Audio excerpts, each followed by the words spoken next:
let's talk about something that kind of blurs the line between just telling time and being a literal bank vault you can wear on your wrist, the Patek Philippe watch. How on earth does a timepiece become one of the most valuable, solid assets on the planet? Well, let's get into it. I mean, really think about that question. It sounds completely absurd, right? But in the wild world of high-end watches, this isn't just possible, it's a reality. We're going to break down exactly how a Patek Philippe can fetch a price that just dwarfs real estate, fine art, you name it. And this quote, right from the world of luxury pawnbroking, really hits the nail on the head.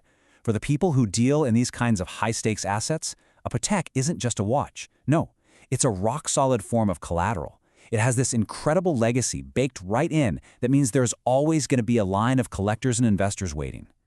So where does this whole journey of insane value even start? Let's begin with the modern Pateks, the kind you might actually see on the wrist of a globe-trotting CEO or pro athlete. These are, for all intents and purposes, the entry points into this very, very exclusive club. Okay, what's so fascinating here is that you're seeing two totally different kinds of modern collectors. On one side, you've got the Aquanaut Travel Time. It's sporty, it's tough, it's a huge hit with the tech crowd and Formula One drivers. It's a known status symbol. And then on the other side, you have the 5270p Grand Complications. This is the heirloom piece, a true showcase of Patek's mechanical genius that speaks to the real connoisseurs. Both are insanely valuable, but they represent totally different ways of thinking about collecting. All right, now we start climbing. The value here just explodes into a whole different stratosphere. This is where it's not just about the craftsmanship anymore. Now we're talking about cultural mania, celebrity power, and just unparalleled, one-of-a-kind artistry. And absolutely nothing, I mean nothing, screams modern collector hype quite like the Tiffany Blue Nautilus. This watch was created as the final swan song for the legendary 5711 model, and let me tell you, its release was beyond limited. Just look at that number, 170. That is how many of these were made for the entire planet. That kind of extreme scarcity, well, that's the first key ingredient in a recipe for mind-blowing value. It's just a perfect storm. You've got the iconic Tiffany & Co.'s signature on the dial, celebrating a 170-year partnership. Then you add in a list of owners that includes Jay-Z and LeBron James. You combine all of that with the fact that it's the very last of its kind, and boom, the secondary market value just skyrockets to around £2 million. This is pure, uncut collector mania. But hype is only one way to get into the millions. Let's switch gears and look at a watch that gets its value from pure, irreplaceable artistry. This is the reference 2523 World Time, also known as the Silk Road. So how does a watch get to be worth a staggering £6 million? Well, its value is a blend of incredible things. Yes, it's a micromechanical masterpiece, but look at that dial. That's a map of Eurasia, made with something called cloisonné enamel. We're talking about a painstaking hand-rendered art form that's almost a lost art. With fewer than 10 of these known to exist, it's part technical wonder, part unique work of art. You're not just buying a watch, you are buying a museum piece for your wrist. And now, we ascend even higher into the world of vintage Patek Philippe. And up here, the rules change completely. It stops being just about what the watch is, and it becomes all about who owned it. History itself becomes the single most valuable feature.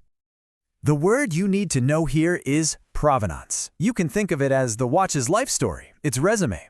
A detailed, documented history that connects a watch to a famous person, especially royalty, can send its value into another galaxy. And oh boy, do we have the perfect example. This is the reference 1518. It's a perpetual calendar chronograph, which already makes it a super important watch. But this one, known as the Prince Tufik, was owned by a descendant of the man who founded modern Egypt.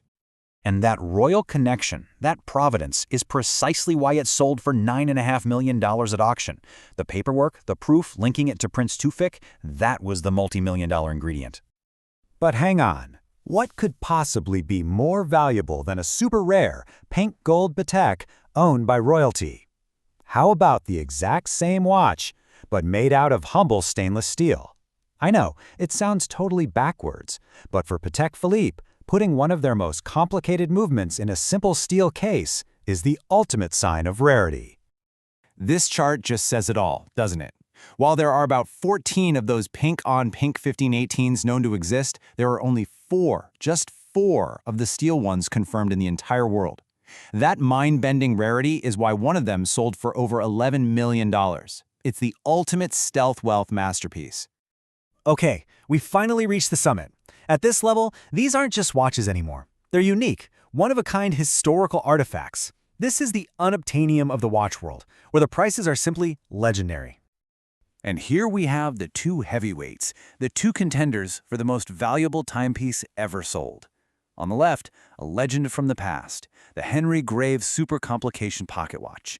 And on the right, its modern rival, the Grand Master Chime wristwatch. The Henry Graves Super Complication was literally born from a rivalry between two of the richest men in the world to see who could own the most complicated watch. It has 24 different functions, or complications, including a celestial map of the night sky exactly as it looked from Henry Graves's New York apartment. In 2014, it sold for a cool $24 million. And then came the Grandmaster Chime. This was created as a totally unique piece for a charity auction. It's Patek's most complex wristwatch ever made. And see that inscription? The only one? It sold for a world record $31.19 million, making it the most expensive watch of all time. So, after that incredible journey, from a 90,000-pound sports watch all the way up to a $31 million legend, what's the actual formula here? What are the core ingredients that create this unbelievable, bankable value? Well, it really comes down to these four pillars. First, unmatched craftsmanship, like we saw in the 5270p. Second, extreme rarity. Just think of those 4 steel 1518s or the 17 Tiffany Nautilus watches.